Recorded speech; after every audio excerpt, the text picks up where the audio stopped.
Live looks like. Hold on, let me go live on Instagram.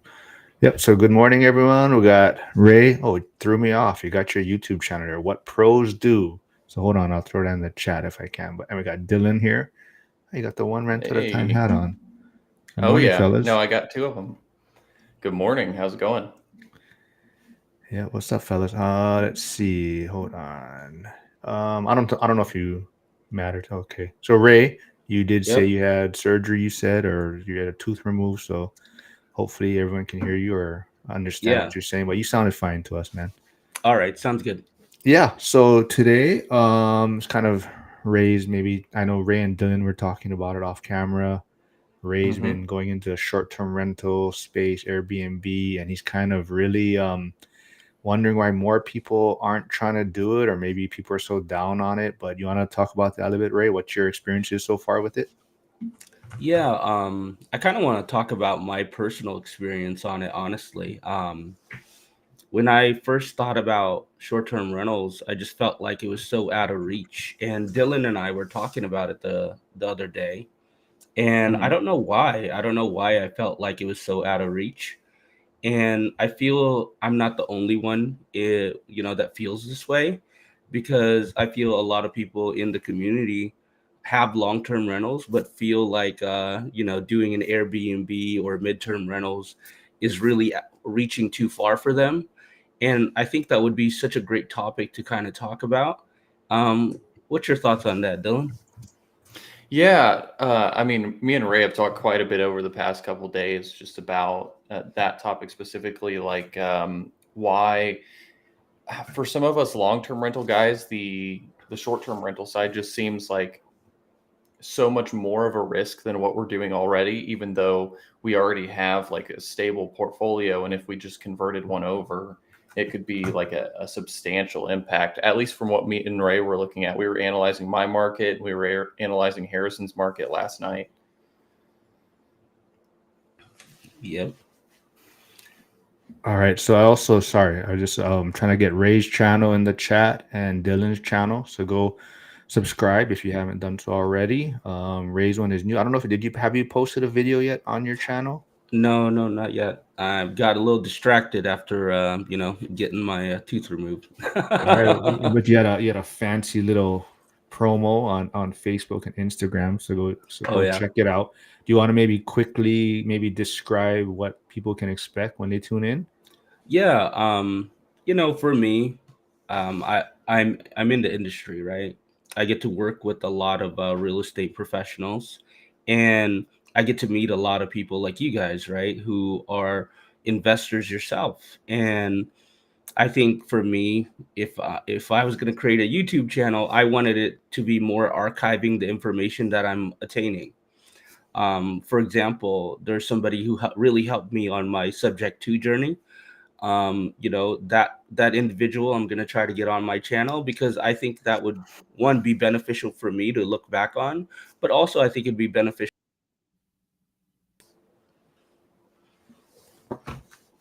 All right, looks like Oh, Ray may have froze up. That's all right.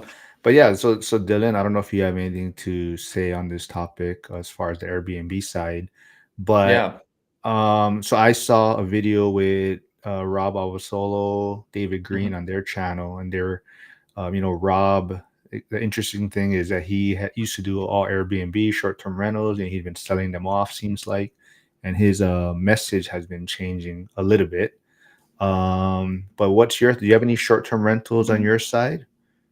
I don't yet, and that's what Ray's trying to get me to get into, because we were looking at, how the total income of my portfolio could change if I were to just convert one of my long-term rentals into a short-term rental. I want to say it was like some crazy number, because like for example, my triplex, it's already cash flowing just with two of the units occupied. So if I were to convert one over to an STR, like essentially everything besides supplies would, like I would just be making all of that money because it's already paid.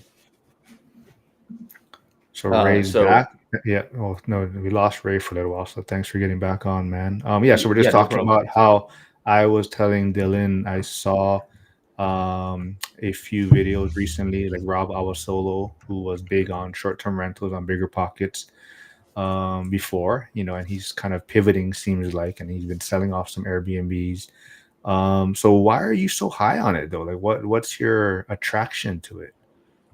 Yeah, well, I kind of watched that episode too, right? And I think Rob is probably going into something much bigger, right? Like he's Hmm. managing a portfolio in multiple different locations and he's trying to scale his real estate empire, right?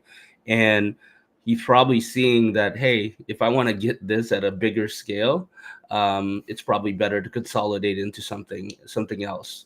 And obviously, I'm not anywhere close to where Rob is at, right? But for somebody like me who has a small portfolio, and to be honest with you, I don't want a huge portfolio. I want a portfolio that's very manageable. I have a business that cash flows really well, right? So for me, this is just more to supplement and to kind of supplement when I'm maybe gone and I away from my business. And for me, I want my small portfolio to be like small and mighty, right? Like what's that Coach Or Carson, right? which You know what one? I'm saying? And so for me, how can I make my small portfolio cash flow as hard as it can without working too hard? And I think a lot of people put fear in their minds that they're like, "Oh, if I go into an Airbnb, it's going to be a lot more work, it's going to be so much more management." But I think if we put that mindset out there, of course it's going to be hard. Of course we're going to think we're going to fail, right? And by me just shifting my mindset, I'm seeing the dividends come out, right? I'm seeing the cash flow. I have a one bedroom unit that's literally averaging, I would say, on bookings, because I have a midterm in there right now, I'm probably somewhere around $3,000 for that one bedroom that it's putting out every month. Now, that's not pure profit, but hey, that's a one bedroom cash flowing 3 grand, right? So these are kind of things to kind of think about in your portfolio and maybe open the door a crack and take a look and see if there's opportunity, right? Instead of just fully shutting that door. What was the hardest part for you to take that leap, I guess? I mean, what was the biggest obstacle for you? For me, mine was, my first Airbnb downstairs is a house hack, which is the house that I live in now. I literally have a guest staying downstairs right now, right? And I thought it would be weird at first, right? Being 36, me and my wife, we don't have kids. We had talked to Curtis, and Curtis is the ultimate house hacker. You know what I'm saying? And Curtis really kind of put the mindset. It's like, dude, you're not too good to house hack or whatever, right? And so, long story short, I kind of looked at that and I said, you know what? He's right. If I have certain goals, why not take a look at this option and see what the opportunities are? And I was really happily surprised. And um, now Airbnb is complete strategy for me, and I feel there's people in our community that could also feel that same benefit. Dylan, does any of your stuff would fit for short-term rentals? I mean, like, what are you looking at right now? Are you looking to pivot or what? Well, we were just looking at like what it would be like if I were to just even convert one of my units in my triplex to a short-term rental, because, like I said, the mortgage and everything is already covered by two of the units being occupied, plus some. Like I'd still make $200 or $300 with only two occupied units. So I'm looking at the fact that like we were looking at other people in my market that are running Airbnbs like in my local town, and they're just like iPhone photos. It's like staying at grandma's house essentially. So there's no really big players besides like one person that has one house in my market. And what me and Ray had talked about was like I need to reach out to that person and talk to them about like how they were able to set this up, because they took a house they bought for 60K, and me and Ray were running the numbers. With that paid off, they're making like 2,000 to like $2,300 a month just with that one house on Airbnb. So I'm looking at, if I were to just convert one of my 2-bedroom, 1-bathroom units to an Airbnb and design it up to that same spec, like there's only two of us that would really stand out in this market. If people were to want to stay at an Airbnb property, there's only really two competitors that they would be looking at. So yeah, I'm just thinking like, man, if I could get an extra $2,000 a month out of one of these units that I'm used to cash flowing 400 or 500, like that's a really big difference for me, especially because I just switched over to being a full-time real estate agent and also an investor. And I have to do a lot more of the agent activity to, be able to bridge that gap between leaving my job that I had and doing this now. So yeah, I just think it'd be really beneficial for me to transition one of these units to an Airbnb. Dylan, can I just add to that? Because while we were doing the research, I want to talk to people about, everybody's market is different, right? When I was looking at Greenfield, Indiana with Dylan, what was one of the things that we spotted just looking at the photos of the competition in that area? They just like I was saying, they were all iPhone photos, bad quality photos at that, and their furniture and their design and everything just wasn't up to par with what you would see in some other markets. So yeah, no, it's something that I'm heavily considering just because of how beneficial it would be. Like they just weren't like what Ray's competing with. It's nothing by comparison. Yeah, over here in the Seattle market, right? And any market that's much bigger, Mhm. people know how to market their house, right? Like, they're not going to go there taking cell phone photos. And all I'm saying is maybe just take a look at the competition on where your property's at. And if you feel you could do better and you could stand out, that's probably a good motivation for you to just even think about it. You know what I'm saying? Yeah. Yeah. I And mean, then, like, oh, go ahead. I was just going to say, like Hyder said, the demand and traffic is very important. But I mean, we were kind of validating that. And of course, we need to go into AirDNA to like really verify like how many people are actually coming here. But just off that one property, I think they had like 80 something reviews within 2 years of being on Airbnb.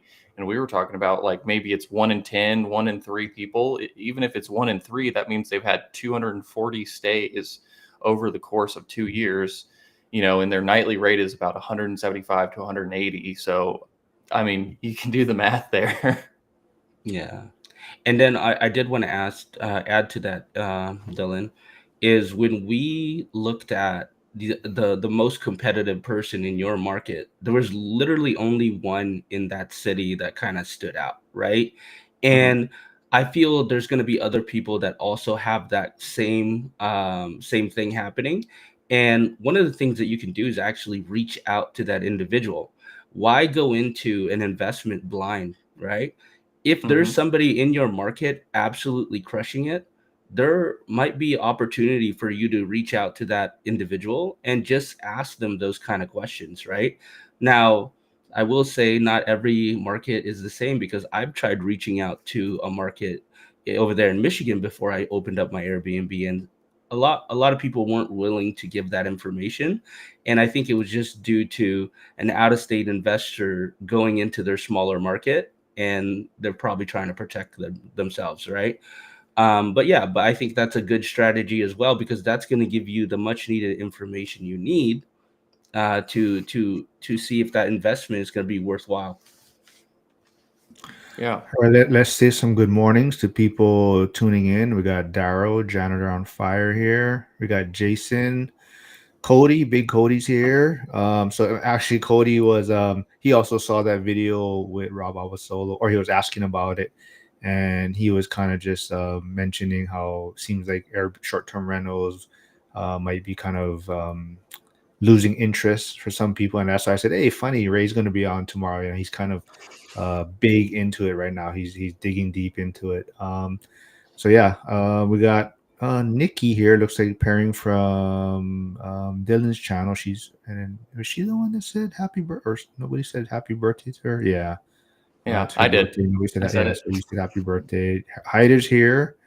Good morning, Hyder. Big Andy, Val's here. Troy's here. Frank's here. Troy says That's huge, Ray. Yeah, not a home run. That's a grand slam. Sounds like your deal. And then Hyder's mentioning location, location, location for STRs. So like Ray, if you have, so you're doing the kind of house hack Airbnb at your in Seattle, right? Or but Yeah, then you also have PL up area, which is like 45 minutes from Seattle. okay, and then you have the one in Michigan that you just kind of put online, right? So do you Hmm. see any difference, or would you prefer doing it from a distance, like out of state, because you have more opportunities, or are you looking for probably something in your backyard again for the next one if you do one? For me, I acquire my deals a lot differently, right? Like I'm either shooting the property or like, I get a friend to reach out to me. And that's what Michigan was. And it just was an opportunity and I took advantage of it, right? And I did, I flew down, I did the homework to make sure it was gonna work out for me. So I think another thing I just want to kind of touch a bit is because a lot of people think that Airbnb can only operate in vacation markets, meaning that you have to live by the beach, meaning that you have to be right next to a stadium or whatever, right?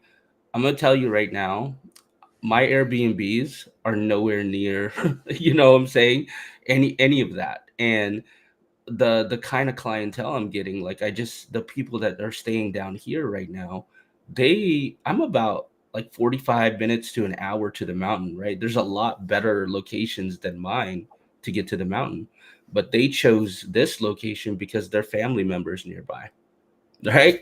And they wanted to visit. So I just want people to think that there is some suburbia areas that people want to stay at, and maybe the hotels are too expensive.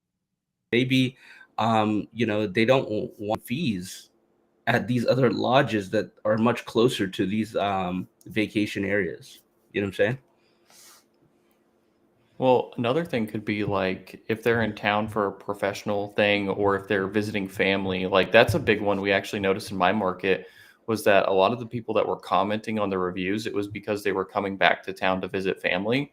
Um, that's not even something I would consider because I think of, where I live in Indiana. I mean, Ray even said, I thought you were going to be living in a big city, man. You're living out in the middle of nowhere in the boonies. And I was like, yeah, I mean, that's why I wasn't sure if Airbnb would even work here. But it seems like people are getting it done. And it's a lot of people that are coming back to town to visit family or they're in town for a work event or they're going to something in Indianapolis and the Airbnbs there are too expensive. So they'd rather come out to here, just a few other things like that too. Like things that I wouldn't have considered being possibilities for like why people would want to come. And Ray, I know, you're, probably more tech savvy than some people, the videography and things like that. So someone maybe wanting to dabble in the short-term rental space, do you think that they have to um, be up to date, or how much technology are they going to need to use to get their short-term rental up and running, you think? I'm gonna tell you right now, like the laziness in Airbnb, you can't do that no more, right? Airbnb is well known now. There's a lot of people that are like Dylan and I who are young, hip individuals who are with the technology. So if you think you can just come into the Airbnb space, flop some photos with your iPhone, well, then you're obviously not going to do well, right? I think if you are really getting into the space, doing things correctly, theming things out, your property is going to stand out. And also, like I said, it's very different for each market. Your competition in your market might be subpar, right? Like in my market, if you don't go all out, you don't stand out. You'll just blend in with everybody else with white walls, white trim. Like, what I'm saying? Everybody's got it, right? What is it that what's gonna make you stand out and what's gonna make you unique and different? And we were looking at Harrison's property and doing some comparison with his market. And he was just, honest with us and said, hey man, my Airbnb, if I were to do it, my house is not updated.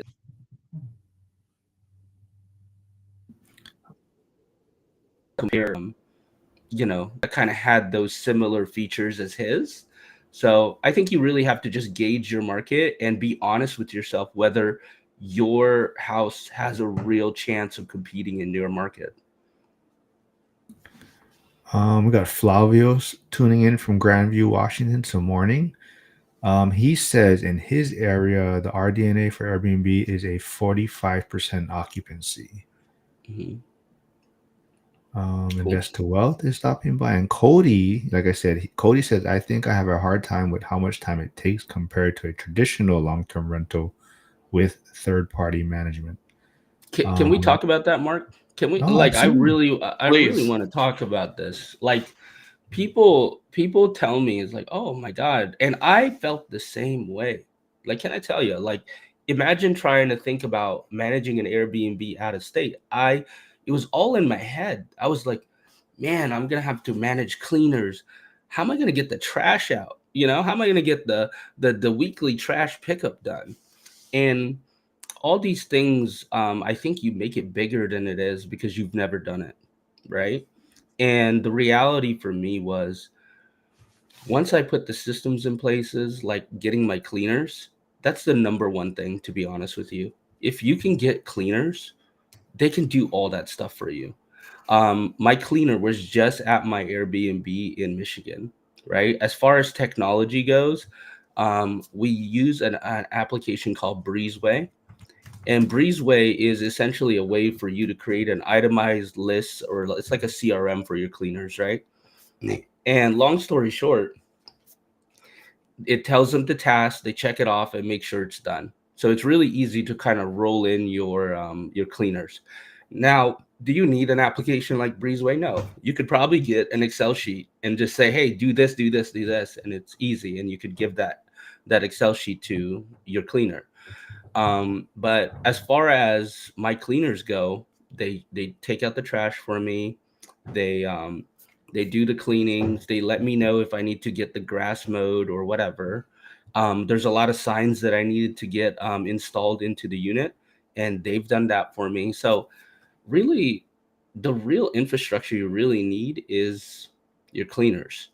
Aside from managing the guests having questions, we pretty much handle that, but for the most part, there's not much that they're asking us other than where something might be. You know what I'm saying? But yeah, it's been pretty easy.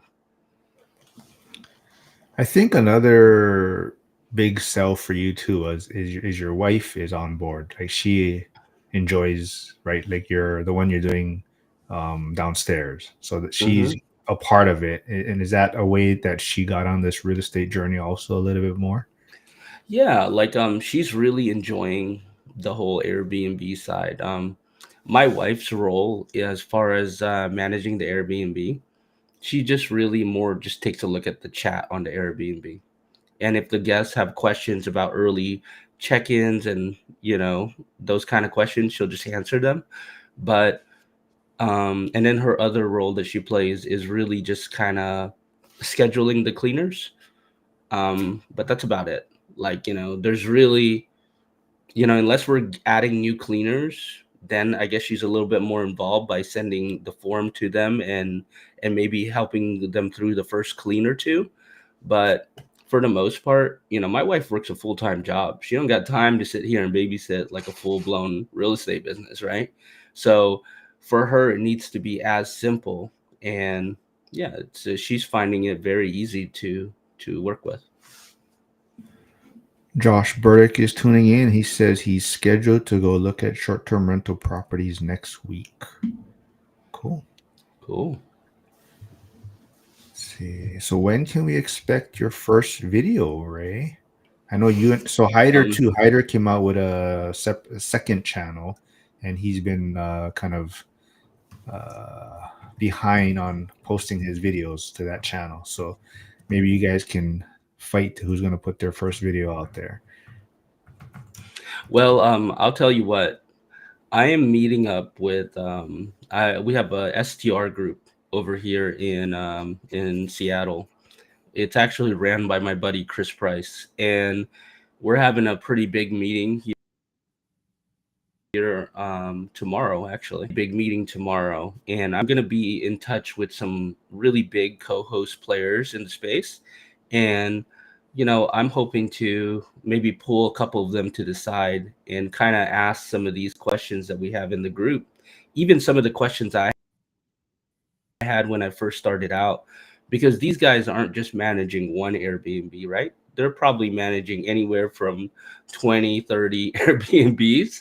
So if you think handling one, imagine how these guys are managing, like, however many they are. So, um, and it always surprises me because, when you look at somebody else's portfolio, like for me, I only have two, right? But somebody might look at me and be like, dude, that's so hard to manage something out of state. But then I'm looking at these guys and they're managing like 20 or 30. And then I'm just like, oh my God.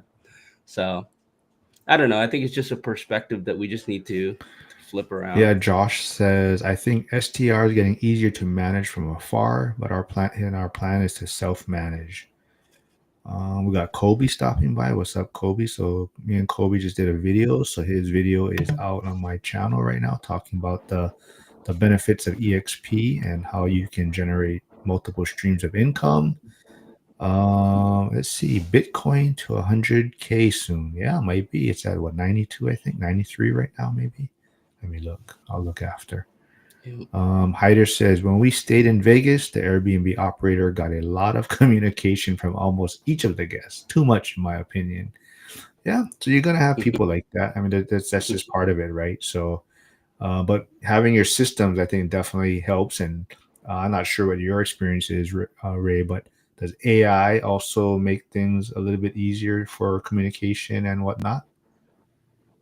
Oh, for sure. Because they're you're gonna have those one-off weird questions that kind of throw you off, and you need to be able to politely tell them hell no.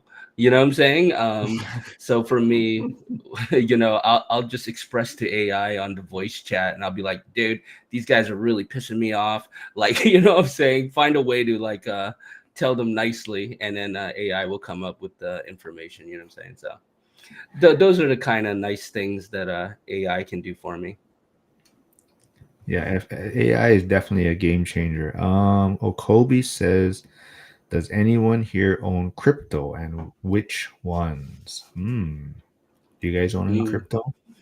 I own none. I own just real estate and right now treasuries because I'm waiting to do my next thing. So I am not a crypto bro. Sorry. I'll tell you, during 2020, I think everybody became a stock and crypto trader. Okay. And I will tell you, I did play that game. I played that game pretty hard. And then what I found out is like, I made a lot of money, but then lost a lot of money quickly. So I think my biggest thing is I have the personality of it's kind of like a gambler's mindset, right? If the liquidity is easy and easy to make, I don't respect the money. So as fast as it comes in, as fast as it comes out, right? So I've just kind of learned to stay in my lane with real estate, and that's Yeah, what I prefer. I'm in your camp. But yeah, I mean, I find it interesting. I definitely think there's a space for it. I think Bitcoin definitely does have benefits, and I think the blockchain is going to be super game changing, for some aspects, and even like real estate, right? Like, they're talking about making things more like on the blockchain in a sense, like how outdated a lot of the process for real estate is, like contract wise, even your deeds, right? Things like that, ownership. So I could see things changing and being more efficient, but we'll see. But yeah, as far as owning any, yeah, not my space, but definitely something I follow, and it's it's interesting to see. But you definitely do see even like politics, right? Left and right. You have the crypto bros and the real estate people are in their space, and they will stand by it, right? And they'll push back on anything, and that's the one thing you do notice on social media. Let's see. Yep, Hyder says Bitcoin only. No, go ahead. No, I just wanted to kind of add to that, Mark. Like, I feel like if you're one of those investors that could literally like invest into something and not like mess around with it or constantly be looking at it like fiending, right? That's my issue, right? Like I have one of those things. I'll invest into something and I'm looking at it like every day, and I don't know if anybody else has those kind of issues, right? But if you're one of those to set it and forget it, I don't know how many cryptos I could have just held, and if I would just held and never touched it, it would have like made me tons of money. So all I'm saying is, if you have that type of personality, more power to you because you're probably making a lot of money. Yeah.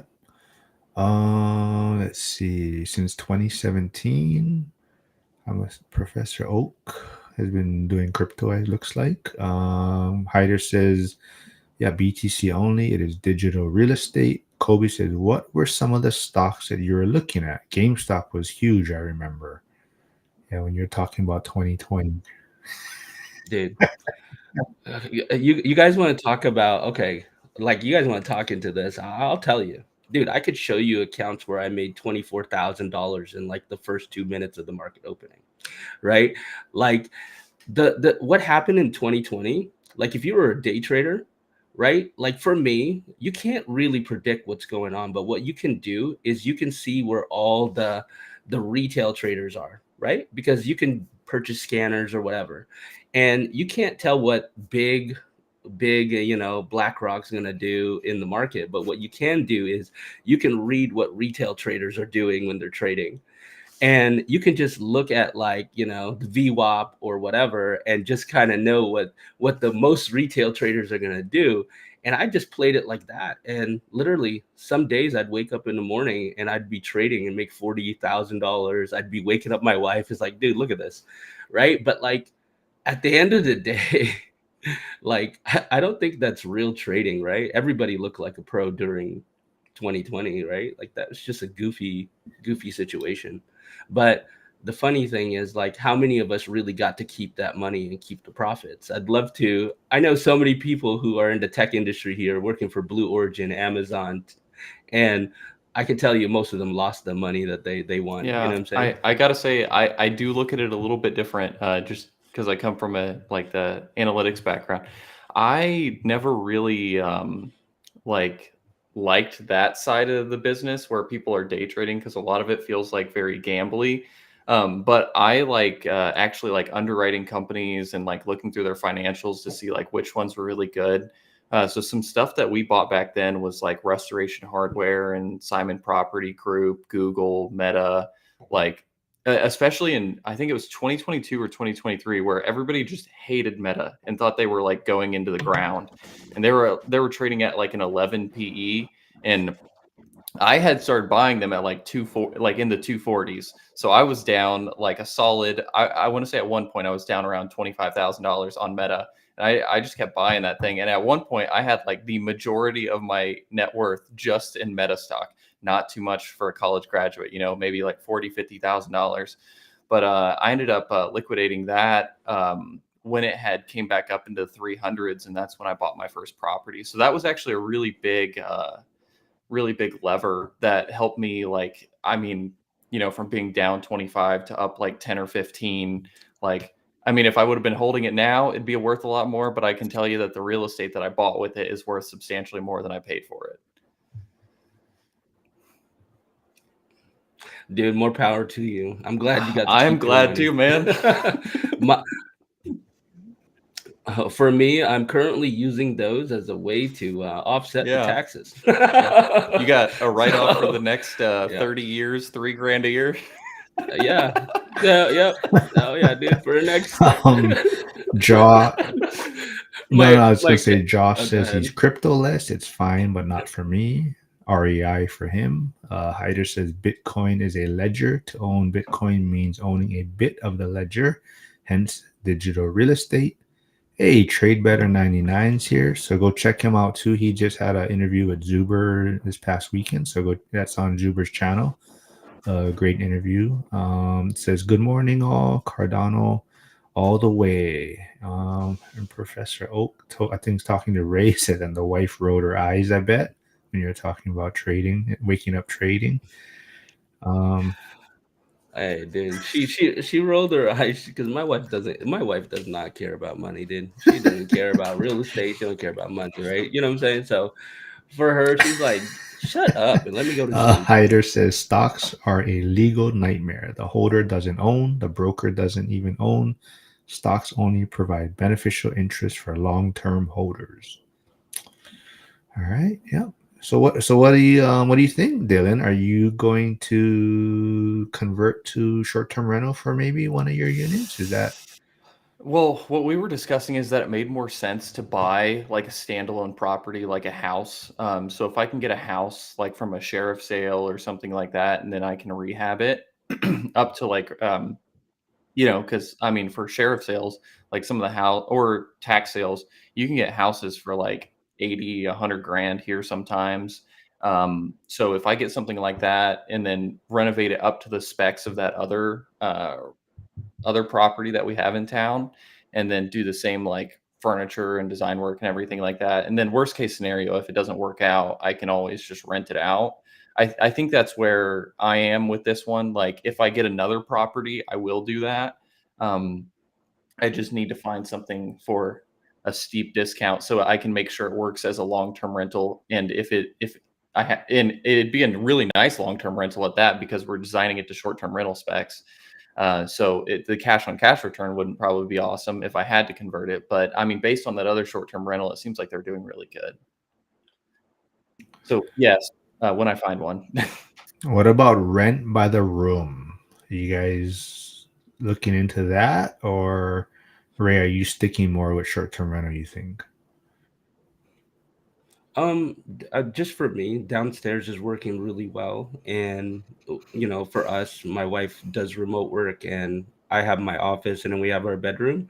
So there's really no other rooms unless they're gonna sleep on the couch, and I'm not, I'll house hack a little bit, but I'm not as crazy as Curtis. You know You what I'm need a saying? shower. So, Is that what you're saying? Let's see. yeah. Hyder says stocks are like a currency to me. Sure, it works, but it is not sound. But it's not sound and it's fragile. Bondholders get paid before equity holders and no control like real estate.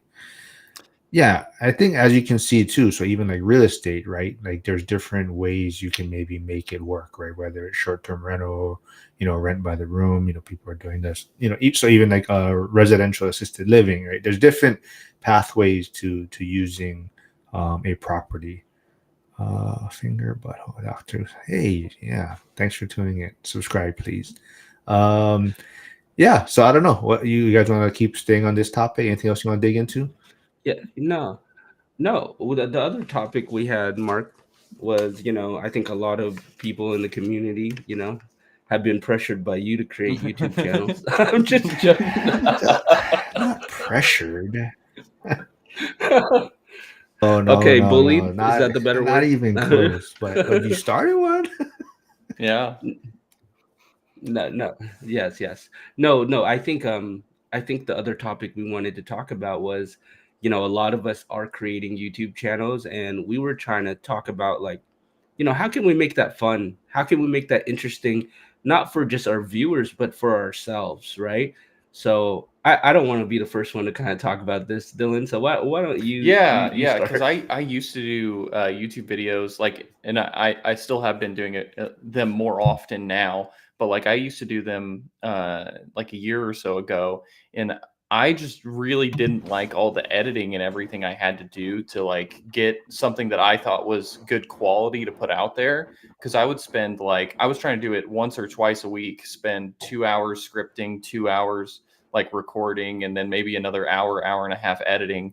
So by the time I had a video that was like less than a 10-minute video that was ready for people to watch, I was like 6, 7 hours into the thing. And then, yeah, I just didn't, I mean, cause then I'd post it and then, your first few videos aren't going to get a ton of views anyways. So like I did all this work and then I really wasn't seeing like anybody commenting or like really enjoying the videos or anything like that. So it made me not want to do it as much. So the thing that really helped me was just seeing like you guys and Zuber that just don't really edit the videos too much. You will for like reels and stuff like that, but I know you guys are probably using Opus Clips or some AI thing to like make that way easier. Um, I just didn't like or enjoy all of the editing, but I do like putting the content out there and like sharing what I'm doing and stuff like that, because I feel like it's not only proves that I do what I talk about, but then also like I can also teach other people that may be new to the space, like how you can get into this and like how I started a year and a half ago and where I'm at now and like how people can do the exact same thing. Um, so yeah, just finding the way that I enjoy doing YouTube videos, which I think is far less editing and more just like straight to the content. Like, let's get this out there for you guys. Like sharing, one thing I want to share. I just recorded a video of a property that I'm going to be doing renovations on, and I'm going to be posting that on Instagram just to like show, hey, this is what it looks like before, and then I have an after, and then I could do a YouTube video once I have both, and just share, what the property started as and what we transformed it to, because something I've talked about a few times on the videos that we've done together is like the condition we get some of these properties in and what they look like when we buy them. Especially for the people that are like, oh, we don't like landlords buying up these houses, and I'm like, trust me, you couldn't get this thing with an FHA loan if you tried. um, but yeah, that's how I enjoy doing YouTube videos. But I know Ray has a very different opinion on this because he comes from a high production and editing background, because he has his whole agency where he works with agents. So, Ray, you want to get into it? Yeah. I definitely, for me, it's hard, guys, because, my job as a content creator for, businesses, individuals, personal brands, my job is to get people's eyes on their product or their brand, right? And for me, creating a video where it's just me either just talking in front of the camera and no edits, no cuts, is very difficult for me to swallow that pill, because at the end of the day, just like how we were looking at Mhm. Airbnbs, Dylan, you have to look at Yeah. your competition, right? You got to look at your competition and what are you seeing on YouTube, right? And when you compare your content to what's out there, which one's going to be clicked on, right? And I'm not saying that people won't click on a live stream, that people won't click on a video that's not edited and doesn't have cuts or whatever, right? I'm just saying that there's more likely that people will click on the one that's edited, that's more polished, that they can consume the content much quicker and get to the point, right? And I think a lot of us just watch the videos that you're watching, right? Like and just like clicking on Instagram stories or Facebook or whatever, and you'll understand why those videos are grabbing your attention. So for me, for my YouTube channel, how I plan to make it fun is really kind of put myself to the test and be like, would I consume this content? Right? If I was just randomly on YouTube or randomly on Facebook or Instagram, would I scroll past this or would I click it? Right? And that's how I'm planning to approach it. And is it more work? Yes, it's more work, but also as a content creator, if you're if I'm creating content and photos and video that doesn't grab people's attention, am I really doing my job? You know what I'm saying? So it's a little bit different for Yeah, me. Yeah, that makes sense. you're held to a higher standard by us, so we're gonna expect more from you. But Well, just know things yeah, might take a yeah. little longer. But Hyder says, yeah, I guess he was talking about Dylan, how much time you spend on yours. He goes, yeah, he'll record once, maybe twice, and just post it. He Yeah. tries to keep the ums and ahs to a minimum, but no editing. Joe V's here, stopping by. He can't stay, just saying hello. And then Trey Better says, yeah, don't worry, Hyder. Most of the videos are just ums and ahs. Um, yeah, and he's not in perspective, or from his perspective, he's not in competition. Hyder saying he's just writing the algo to find my audience. No, yeah, he was making momentum, but he kind of slowed down. His videos kind of slowed down a little bit, so hopefully he can get back on that. I just put anime cat girls in the thumb. Yeah, that that definitely there is ways to play up and get more views, I'm sure. But like I'm having fun with mine, so that's the main thing. So definitely, Ray, I think you're gonna, because of your background, yeah, there's gonna be a little bit more. I You're gonna put a little more work into yours. I will say the thumbnail. Yeah. Oh, And oh, sorry. go ahead. There might be a lag a little bit. I No, was gonna go say ahead, Dylan. in my feed, there's not anime cat girls. It's usually like dudes standing in front of properties with like some numbers on the thumbnail.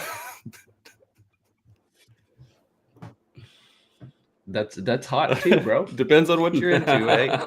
I won't judge. Yeah. No, I kind of enjoy it. Oh, I don't know if I lost. Nope, you're with us. Yeah, he's Lost off you and guys. on. Am I back? You're back. Yeah. Yep. I wanted to kind of say too, it's like there's so much that I produce for other people, you know what I'm saying, content wise, and it's not myself anymore. So to be honest, I think this might be actually kind of fun, you know. So Yeah, absolutely. That's what I'm having. River of Hate says anime cat girls can have high financial IQs too. Yeah, yeah, they They're definitely probably making can. bank. Yeah. Yeah, Hyder's been busy, but he's doing his thing. He's always in the chat supporting, he's in the accountability groups all the time. So but yeah, I think everyone, you just gotta, not that I'm bullying anyone like Ray's saying, but I think everyone's kind of finding their voice, out there. Curtis's channel, John Litz, who was on the other day, deconstructing dream. Even Jim's getting one off the ground. He did his first Instagram reel or live, he said, remember the other day. So I think it's good. It's good to put yourself out there, also get comfortable just talking to other people, and worrying about how you shouldn't care so much what people are going to say or think. I think that's the biggest thing for me, right? You just put yourself out there, and you're not going to please everyone, but you're just going to get comfortable with people making, we have people tuning into these lives too that say some random comments that are here just to troll, and you just got to brush it off, right? Dylan is a Zoomer. I'm sure he can make it happen. Am I? 1998? I don't even know what is that, 1998. I don't know if I'm a millennial or Gen Z. Yeah, I'm not sure. I don't know where that cutoff is. But you're in my book, you're a millennial. Oh, sweet. I appreciate it. Hyder says anime OnlyFans, very low overhead. Yeah. Yeah. We were joking about Ray's channel name too off camera. Oh, is he frozen again? Looks like he's frozen. I think he might be frozen. Yeah. Come on, production. Yeah. All this production tech in your Wi-Fi. Coconut Wi-Fi. You got my coconut Wi-Fi going on. I think you need a Starlink out there. Yeah. No, I switched it. I don't know why. I went to like some weird Wi-Fi. I don't know. It's that guest Wi-Fi that you have. I know, right? I don't know. They might be downloading something down there. Who knows? Oh, I guess I am. Harrison just said that it's 1997 through 2012.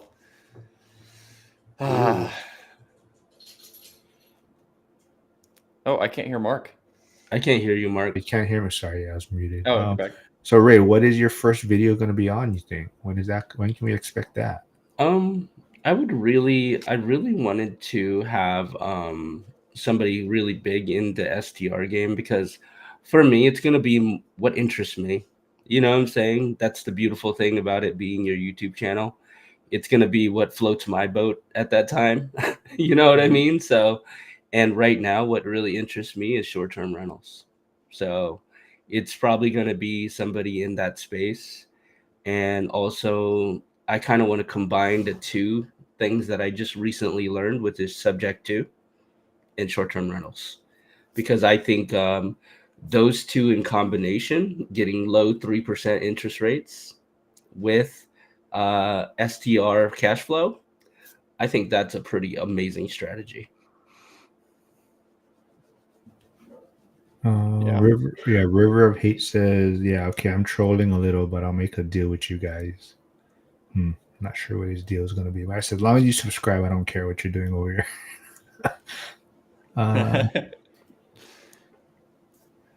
Any pet on screen, cat, dog, goldfish, parrot equals a like button.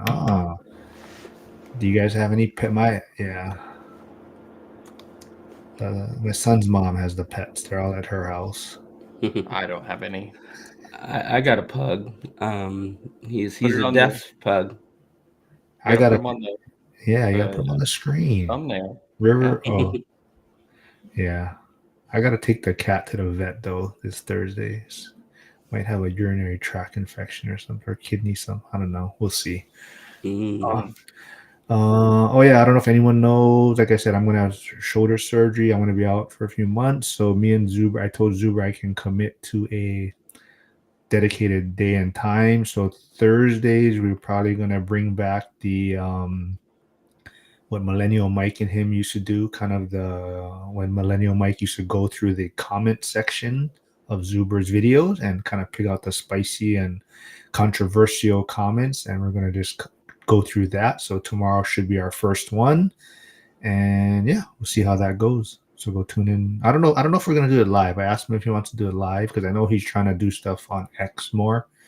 So I want to see if he wants to live stream on X and YouTube, but we'll see. We're not sure yet. Okay. All right. Next. All right. Well, pet on screen. Next time maybe I'll try to get someone that has a pet that they can bring on screen for you. So you got to tune in next time then. That's my deal for you. See, pugs are amazing, Harrison said. Yeah. No, I love my pugs. Anybody who knows me like really well, like my pugs are like everything. You can see the cat in the tree, but the firefighter trying to rescue it. Or Andy says, "I'll bring a chicken on for you, Andy, next time." Andy is deathly afraid of chickens. Oh, they're not that bad. I used to have a bunch. Of course, out in the middle of nowhere here in Indiana, we had a ton of chickens. All right. What else? What do you guys want to wrap things up? What do you guys want to talk about? Anything else? I did want to kind of throw it out there and see if anybody. I am gonna go check out Glacier National Park here. I'm leaving on the 29th, and I'm gonna be gone for like 6 or 7 days. I can't remember, but I'm gonna be taking my RV down there, and I wanted to know if anybody was in Montana that I could interview for the What Pros Do channel. Do you know anybody in Montana that's up in that neck of the woods? I can't think of anyone off the top of my head. All right. Well, if you do, or anybody else who's part of the ORAT community, I'd love to, interview you. That'd be cool. Okay, hold on. Let me. River of Hate says chicken is food, not a pet. Yeah, we used to like sell the eggs and stuff. Oh boy. Okay, wait, hold on. Harrison wants a preview of some. Let me see if I had any saved on my desktop. I bet there's like some of those ones from the people that are like landlords or the scum of the earth or whatever. I don't care. Like I told Harrison, freedom is better than public opinion. Stan was in Glacier National Park a few years back. Amazing area. What's up, Stan? I've never been, so I'm kind of excited. I think I watched a couple of YouTube videos, and my wife was like, "What are we doing for my birthday?" And I was like, "This looks good." So we're heading down. So one of the comments, not really a comment, but it's so someone says another doom and gloom title equals cash bro, and Zuber replied, "Got to get clicks," and the person replied back again, "Just stop clowning the crash bros if you're gonna be one, literally that simple."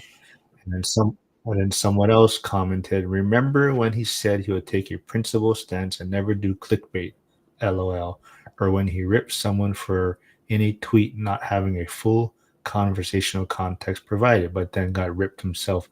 Rules for thee, not for me." And then someone else says, dude is a total hypocrite. I have no issue with his clickbait titles if he'd stop clowning the others who do the exact same thing. I think So that's the that's joke. one. I don't know. Like, I think they do the clickbait titles to get people, like, they'll do the Crash Bro-esque titles to get people to click on the videos to, and then in the video, they're like, hey guys, don't listen to these people. It's actually all right. Like, Oh, this is why it's all right. yeah. Well, so that's why that's why Zuber replied got to get clicks. But then the Yeah. other person is kind of like, well, you clown on these Crash Bros, but you're doing the same thing, right? So uh see what his response to that is. And then even like let's see what else I got. Yeah, this one, that's right. What else? Mark, I'm just gonna answer a couple people talking about Yeah, Glacier real quick. yeah. As far as my planning goes for Glacier, I'm gonna hook my RV up to my truck, and then I'm gonna put the RV it's a RV Life app on, and I'm gonna head down and I'm gonna see how far I can get before I get tired, and then we're gonna go find an RV park. And I have no reservations, nothing over there. I'm more kind of spontaneous traveler, so hopefully I can get in the park. We'll see. Oh, thanks, River of Hate. He says you guys are cool. So, but what he does want a pet next time. All right, we'll see what we can do, man. All right. Another one that I might. So, Zuber has been on X a lot more. So, I'm gonna even ask him about things that he reposts because I'm sure that means he kind of finds it interesting. So, like he reposted someone's post. It says, "My motto is do opposite of what most people do because most people are lazy when it comes to questioning information. Even the Bible says wide is the road to destruction and many people will travel it. I have a shirt that states don't follow the masses because the M is silent. I live by that rule." So yeah. So just I'm gonna go off of X. I don't know. I don't know if people are being blocked, but it doesn't have as many spicy comments as much. A lot of it is in like his daily financial news. He'll have comments on those. That seems to be the only ones that I can find comments that people are kind of pushing back against him. Hey, Jim's here. Jim, we're talking about you. Your YouTube channel is out. You just haven't posted anything yet, so we're waiting for that. You and Ray are your first videos. You can't let him off that easy. That guy has been giving me a hard time. Okay, you I better know give him Jim some is a credit. troublemaker, man. He's a sleeper, man. He's throws those zingers out there in the chats. Mm-hmm. Um, Mm-hmm. Flavio says, "Hey Ray, I recommend you Yellowstone." Yeah. For I want to go visit as much places like Dylan and I were talking about. It's like, we both want to travel more. Yeah. So Yeah, like a lot of international travel too. I want to go diving in a bunch of different places. Nice places, of course. No Antarctica. I'm sure it would look beautiful, but I'm not down to freeze like that. Oh, Jim yep. said he's gonna try to edit post this weekend. Well, Jim, I just subscribed to your YouTube channel, so I'm going to be looking for that this weekend. So if I don't see it, I'm going to be in touch with Mark. Hey, we got Hugo here. Stay Winning Pod. Go check him out. What are you at now? Like 3,000 subscribers? He blew up kind of fast. So go check out Hugo's stuff. He's also on X quite a bit. So go help support him also, man. When's your next live, Hugo? Yours don't pop up on my feeds anymore. I'm not sure why. Stan says international travel is awesome. If anyone hasn't seen Stan on my lives, yeah, he's so that's a good guy to maybe connect with too, Ray. He does Airbnb in his market. Like Mardi Gras and stuff is huge for him. He says so. He's right on that side, and Stan is the definition of a passport bro. He sign me up for diving. Antarctica's on my list. Yeah, Curtis says he's too poor to travel. Yeah. You got to buy more rentals. You got to pay for Uber once in a while. Yeah, not the pool. I don't know. I don't know about that, guys. I think Curtis is just one of those sleepers who just says he's broke. Well, I mean, he's definitely, he's well, not young compared to Dylan, but shoot, in a few years, man, Curtis will be. Yeah, he's Curtis is well on his way, man. He's got a good head on his shoulders, so I think a lot of people would love to be in the space that he is at that age. Yeah, Airbnb in New Orleans, always happy to connect. Yeah, so Ray is doing one in his downstairs, and he's doing one at a distance. Then, yeah, I don't know, man. Go Jim, ahead. I'll let you guys. Well, I'll let the group know when I'm going somewhere next for diving, and if you want to tag along, by all means. There you go. Doesn't Dion dive? Yeah. You should go with Dion. Yeah, well, they're in Portugal right now. I ain't got that kind of money to travel internationally right now. I'm trying to buy more rentals, but that'd be fun. I haven't heard of Portugal Yeah. for diving, but it must be good because I think he's been there a couple times. Mm. I don't know. I try to stay away from the water, bro. Yeah. I like breathing. Well, you can breathe underwater. I'll tell you the one thing I'll never do is cave diving because like it seems like the super experienced cave divers still die cave diving. And yeah, I'm just not about that. I want to be in open water, so the only thing I have to do is, go up, stop at the safety stop, then I'm I'm back up at the top. I can start breathing again. But as like I've heard so many stories of people getting lost in caves and stuff like that. No thanks. Yeah, Hyder says he has a neoprene dry suit, but Antarctica sounds cold. May need 2 dry suits. Yeah. Curtis said that he thinks we're the same age. I'm 26. How old is Curtis, Ray? Do you know? No, I think he's pretty young though. I know he's a lot younger than me. He's a lot younger than me too, man. Yeah, so if anyone comes across spicy comments or controversial pushback or whatnot on Zuber's videos, send them my way and I will try and bring it up. We only got 30 minutes. I don't know how many we can cover, but I'll try to do as many as I can. We'll probably be able to do it for at least 3 months, I think, set, and then if not, maybe like the last one I might cover with him is that he posted on X, he put thoughts ? And he reposted someone's Warren Buffett. It says, if you can detach yourself temperamentally from the crowd, you'll get very rich. You don't have to be very bright. It doesn't take brains, it takes temperament and time. Yeah, that's what him and Cody. Oh, well, that's, I don't know how much time, or if did you guys watch that Cody Davis video with Zuber? The one his new about paying off like part of your loans earlier.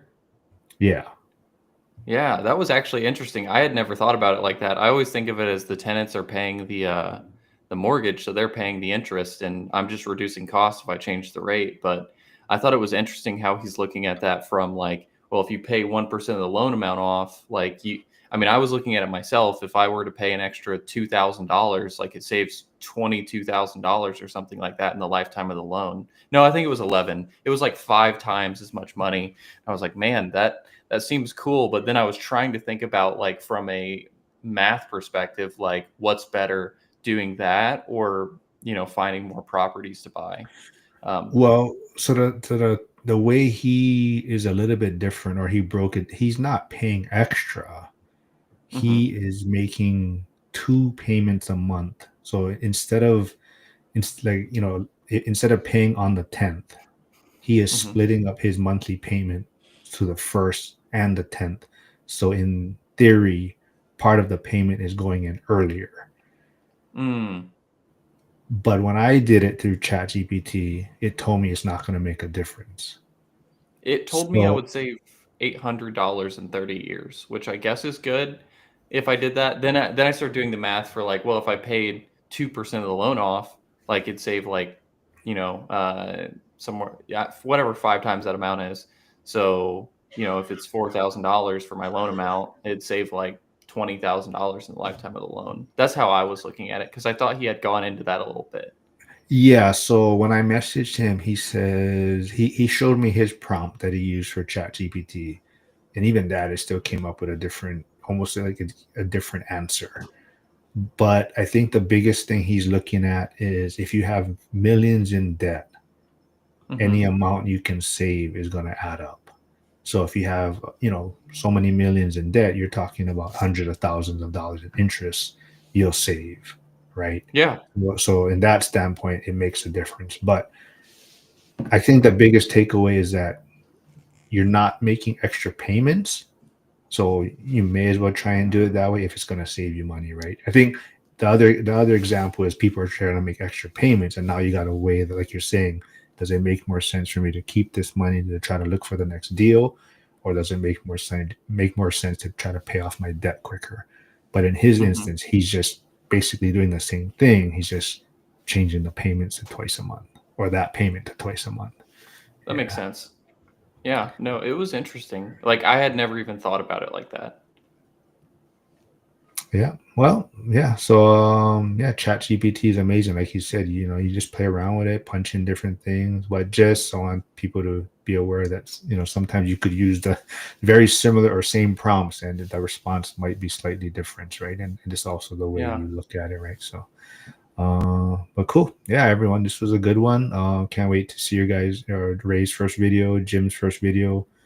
And yeah, and like I said, I don't know if I'm doing it live with Zuber tomorrow. We haven't discussed that, but if you do find questions, spicy comments, send them my way. But I think I'm actually still going live because I already had it planned. I'm going live after. I'm going to be later with Hunter and from school and Ned. Ned's been gone for a while, so I haven't been able to connect with him. And hey, Dion's here, so I might have to stay on for a little while more.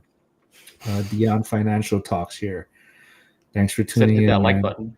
Yeah. So, Dion, if you haven't heard, I'm going to be taking over for Millennial Mike's series with Zuber for a while of going through the comment section of Zuber's videos and trying to pick out the spicy ones and controversial ones. And yeah, we'll see how that goes. And that'll be tomorrow. We're going to record. And you guys got any final words to say? I think Ray's got a Hmm. question in the chat. Oh, What am I gonna take photos? I don't know, man. Like every time I go on vacation, everybody always asks if I'm gonna bring a camera. Doing it for a living, I literally just want to chill, But I will bring like a like like camera. my camera I brought to Vegas. Oh yeah, he never pulled it out once. So I'll probably bring a camera and never pull it out. This I don't know. I'm a bit lazy when I'm on vacation. Exactly, right. Like I don't want to, even like when I'm talking to people, I don't want to be like, hey, hold on, let's take a, like, I don't want to disturb, bother, so it's more just to relax and talk story. Hey, Casey's here. Yeah. He's been messaging me about EXP because he has his license, but he's just trying to figure out what he's going to do with it. Hey, cash flow Johnny Ramirez here. Thanks for tuning in, man. What's up, real estate freaks? I think we had a question from Jim too about why so many people are getting their real estate licenses. Is it to get more deals or actually represent people on the buyer or sell side? I think, and you can probably answer this too, Mark. I think there's a few different reasons why people get it. Like for me, it was mostly to switch over to working with mainly investors, and then also like buying some of the apartment buildings that we're looking at, and like how I can get paid as an agent for participating in those transactions, or facilitating the whole transaction. But then also, like, I have family and friends that want to buy and sell houses, so I mean, they'd rather use me than some agent they don't know. And then a little bit of property management is why I also got it. So I can manage, 20, 30 doors for somebody else is my objective, just because that would create a nice business. And it gives me enough space to be able to create a nice property management team around me. So it makes it cheaper for my portfolio to have employees that manage our units for us. It is the long-term goal for that. I'm not there now. Yeah, so Jim, I think it's more just, it can benefit you if you're going to do transactions. Like you said, if you want to help other people. I'm looking at it more of just I'm connecting with a lot of different people. So for me, it's not even the transaction side.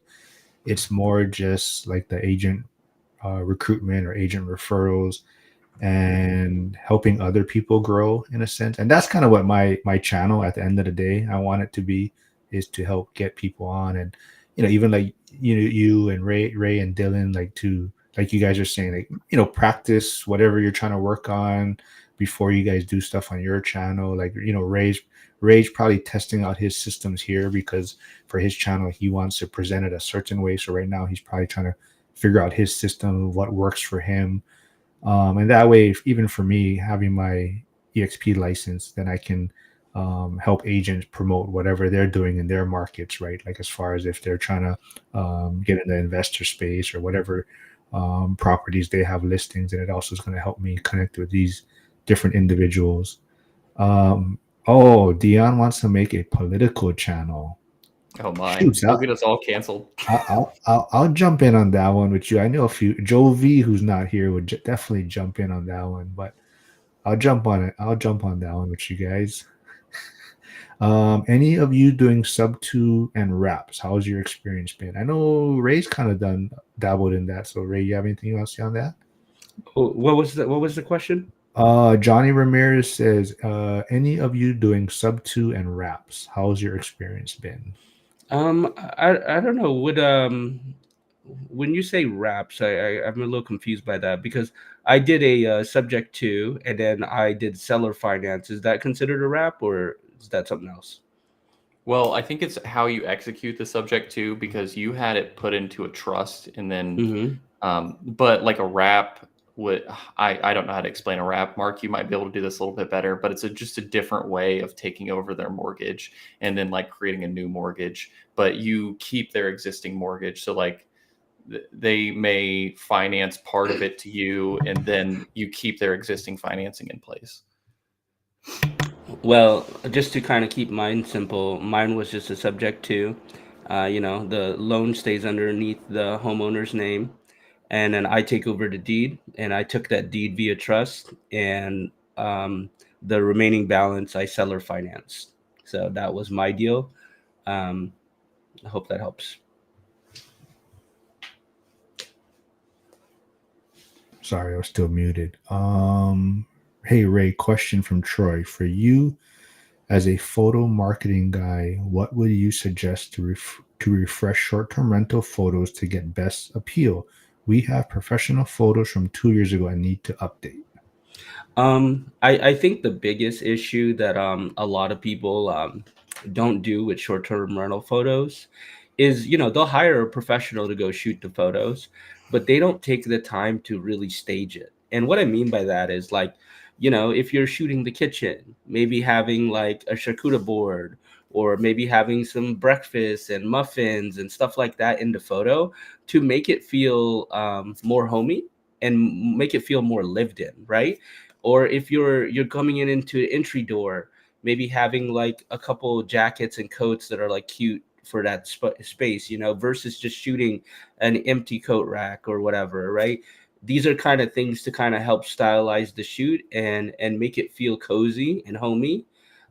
These items wouldn't actually be there when you go rent it, but in the photos, it makes all the difference. You know what I'm saying? Hopefully that kind of helps. Yeah, as we were analyzing those images between the people that had like a list, somebody that's used to shooting listings versus somebody that's used to shooting Airbnbs, there's a huge difference in the aesthetic that they actually go for when they're shooting these photos. Like a listings person is just like pictures of rooms, that's good. But like with Rays, for example, and some other people's that I've seen in my market, like they're taking pictures of like all the different utensils and like all the pans, all the glasses, everything that you have access to, all the, the toiletries and stuff that they have. So you know how much is going to be there for you and stuff like that. Just to, like, I don't know, give more of a presence than just like, this is the living room, this is the kitchen, this is the bedroom, and so on. Yeah. And I can tell you right now, like the best thing to do is just look at your market and look at the top performing, because the top performing Airbnbs, they are generally doing a lot of these very stylistic rooms, and you can see the kind of elements that they're adding into the space. So for me, just like how I did to decorate my Airbnb, I created a Pinterest board, and I literally just copied. You know what I'm saying? It just makes things easy. All right, before we get into some serious comments, Josh Burdick has probably the best comment of the day. He says, "Don't stage the bathroom with a guy on the pot." For the Airbnb, the photos. Harsh Reality Turned into Fire says for the new channel that Hyder and Dion might come out with, it says you can name it the Uneducated Politician. I would definitely jump on that one. Invest to Wealth says, what part of Michigan does What Pros Do invest? Yeah, I'm over there in Grand Rapids, where my property. I always say Grand Rapids because it's 11 minutes from Grand Rapids, and if I say Granville, I don't think anybody is gonna know where the heck that is. So, if you want the specific city, Granville, 11 minutes from Grand Rapids. Yeah, you're good on that because I know Grand Rapids. I've never heard of Granville. Yep, I've never heard of Greenfield until yesterday. So, Yeah, yeah. I'll show you the market to invest in. yeah. All right, fellas. Well, I got to get my son up for school soon. And this was a fun one. And like I said, I'll be back tomorrow. And actually, I'll be back on Friday too. Who did I got on Friday? Jeez, I can't even remember. Oh, Harrison's on Friday. Trade Better 99 will be on Friday with Jeremy Taggart, the house hacker, rockstar agent broker in Pittsburgh. So he'll be covering some Pittsburgh market stuff and other things he's doing there. So, Oh, I did want to Nice. add something before we left, Mark. Dylan and I and Harrison were on Discord, the DGen Discord, So, we're just hanging out there while we're working. So if anybody is interested and you guys just want to kind of BS while you're, getting some stuff done, it'd be cool to kind of have more people in that community because I don't know. I like just chatting about real estate while I'm working. So if anybody else likes to do the same thing, make sure you hop on. what do you mean? I'm in there. How come I don't see any of this? Dude, I don't know. You might be sleeping while we're in there, but we were there last night. It was lit. It was Where? 12 a.m. my time. Yeah. What are you guys in? Oh, I'm in the general part. Yeah. There's a voice chat. Oh, Yeah. We were like streaming our screens, and I was doing like my first BPO for a listing that somebody wants me to list for them. The voice channel general. Is that what you're talking about? Mhm. Oh. Yeah. So if you see one of us in there, feel free to hop in because Ray was he even did a sales call live for us because he had a lady that filled out a form, and he was like, "You guys want to see a master class? Here you go." And then we just muted and listened. All right. Well, final question then from Harrison. It says, Ray, what arcade system do you recommend for Airbnb? It's called Gamers Ultimate. I'm gonna have to get that. I could text it to you, but yeah, there's only really one that you need to be getting. I'll message it to you, Harrison. Okay, we'll end on this one. It's Legends Ultimate. Legends Ultimate. Legends Ultimate. Okay. If you guys are doing Airbnbs, the Legends Ultimate Arcade, that's pretty much that one that allows you to play like every old school game.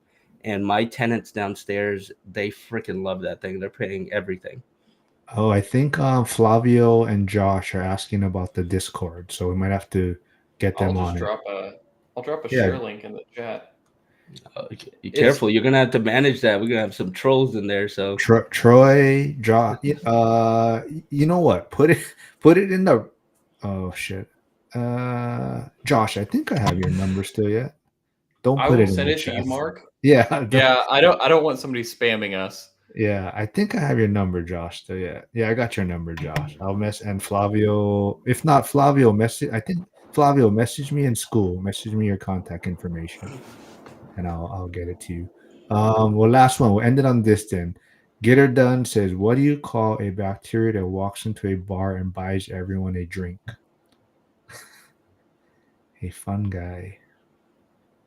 That's definitely a dad joke.